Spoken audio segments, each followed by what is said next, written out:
후보자님, 자녀 중 장녀는 프랑스와 영국에서 7년, 장남은 미국에서 10년 유학하셨는데 장남은 군 복무 기간을 제외하더라도 약 8년간 유학 생활을 했습니다. 장남을 위해서 생활비나 학자금을 매년 얼마씩 지원했습니까?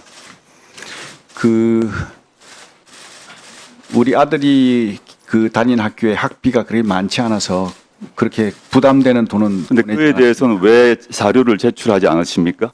네, 그거는 뭐 아들이 지금 출가한 상태라 가지고 나름대로 가정을 꾸리고 있는 사람이기 때문에 지켜야 될. 후보자께서는 전역 후에도 장남에게 학자금이나 생활비를 매년 얼마씩 지원하셨습니까?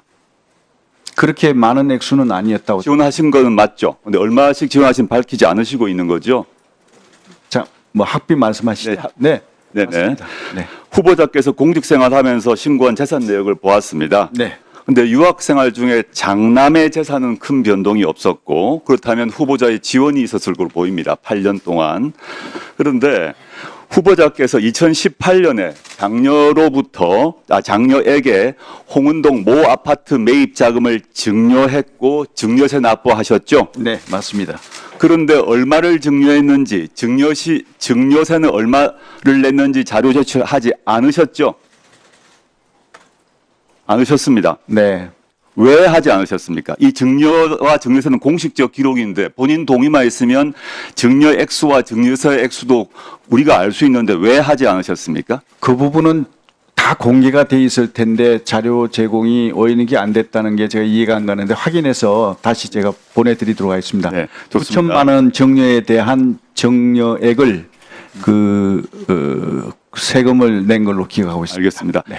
2017년 11월에 전역하실 때 신고한 후보자와 배우자 재산은 6억 6천. 근데 2022년 5월에 후보자와 배우자가 신고한 재산은 14억 3천입니다. 전역 후 4년 5개월 동안 기존 재산의 2배인 7억 7천만 원이 증가했습니다. 이래서 이제 실제 여당 의원께서도 강대식 의원께서도 이상하게 생각하셨는지 이 증가 내용 입증 자료를 요구하셨는데 강대식 의원님이 요구하셨는데 제출하지 않으셨습니다. 왜 제출 안 하셨습니까? 그 자료를 저는 다 제출한 걸로 알고 있는데 제가 확인해 보겠습니다. 그리고 그 부분은 제가 지금 구두로. 아니 그건 나중에 주시고요. 그러면 제출하셨다는 네네. 말입니까? 제가 확인해 보겠습니다. 근데 지금 저희가 자료를 그 의원실에서 국세청 등을 통해서 제출한 자료를 모아봤습니다. 모아서 정리를 해봤더니 전역 후에 4년 5개월 동안 이수페타시스, 중앙건설 등에서 받은 월급, 퇴역연금 합하니까 약 매년 1년 정도 소득이 있었습니다. 이 기간 동안에 신용카드와 현금 약 매년 7천만 원 정도 사용하셨습니다. 대략. 그리고 이때 2018년에 장녀 아파트 매입 위해서 증여하셨고 장남 유학을 위해서 지원하셨습니다. 맞으시죠? 맞습니다. 예. 그런데 2018년과 21년 두 차례 아파트 거래를 통해서 총 4억 1천만 원의 시세 차익을 얻으셨습니다. 이것이 거의 유일하게 입증 가능한 금액입니다.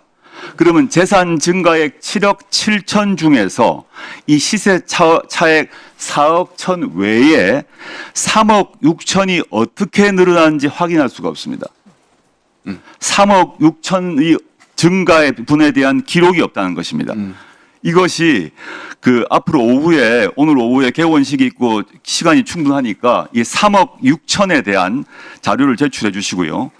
그다음에 2020년 7월 후보자께서는 장녀로부터 홍은동 모 아파트를 매입하셨습니다. 맞죠? 네. 예. 근데 그때 취득 신고서를 보게 되면 이제 법상 친족 간 거래이기 때문에 친족 간 거래가 표시가 되어 있어야 하고 법상 입금 내역서가 첨부되어야 합니다. 취득세 신고서가 있습니다. 근데 제가 지금 오늘까지 이 취득세 신고서를 받지 못했습니다. 제출 안 하셨죠? 한번 확인해 보겠습니다. 네. 취득서 신고서에 실제 거래 내역이 없거나 취득세 등록증에 기재가 안 되면 그 자체로 불법 증여가 되기 때문입니다. 그래서 2020년 7월 이 시점에 취득세 신고 필증을 또 확인할 게 하나 있는데 보시면 계약금으로 1억 7천 지급했고 잔금 3억 8천 전세 보증금 승계로 대체했다라고 신고하셨습니다. 이 아파트는 매입 1년 후에 2021년 6월에 후보자가 거주하시게 됩니다. 네. 맞죠? 제가 질문은 이것입니다. 이때 그 전세 보증금 후보자가 돌려주었습니까? 전세를 끼고 그 샀다가 나중에 그걸 바로 그 아파트에 사셨는데 그 전세 보증금 후보자가 돌려줬습니까? 아니면 장녀나 사위가 돌려줬습니까? 매우 중요한 문제입니다. 네, 그거는 이제 그 모녀 간에 그 이사하는 과정에서 주택을 매입하고 이사하는 과정에서 금전 거래가 있었는 걸로 알고 있습니다. 그런데 네. 그 금전 거래를 세무서에서 그 국세청에서 어떤 조사하는 과정에서 이건 정려로 볼 수 있다. 그런 어떤 판단이 있었기에 그러면 거기에 대한 세금을 무는 게 맞다. 그래서 세금을 다 그 부분에 대한 전세 보증금 승계 대체 관련해서 후보자가 돌려준 거는 맞죠. 후보자가 그 해당 액수만큼을 돌려준 거죠. 딸 본인이 돌려주셨던 건 맞죠. 예, 그렇습니다. 본인이 돌려주신 거죠. 예. 장녀나 사위가 돌려주신 건 아닙니까? 그건 아닌 걸로 알고 있습니다. 그럼 그 비용 출처는 어디입니까? 본인이 돌려줬다면 그 자금 출처가 무엇입니까? 아까 그거는 앞에 질문과 마찬가지입니다.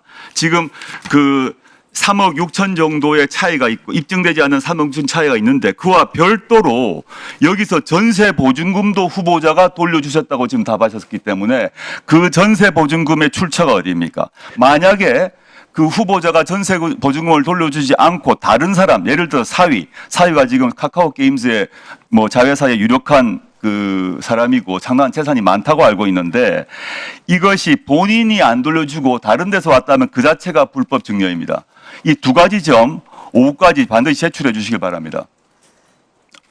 네. 시간이 다 됐네요. 답변 드릴까요?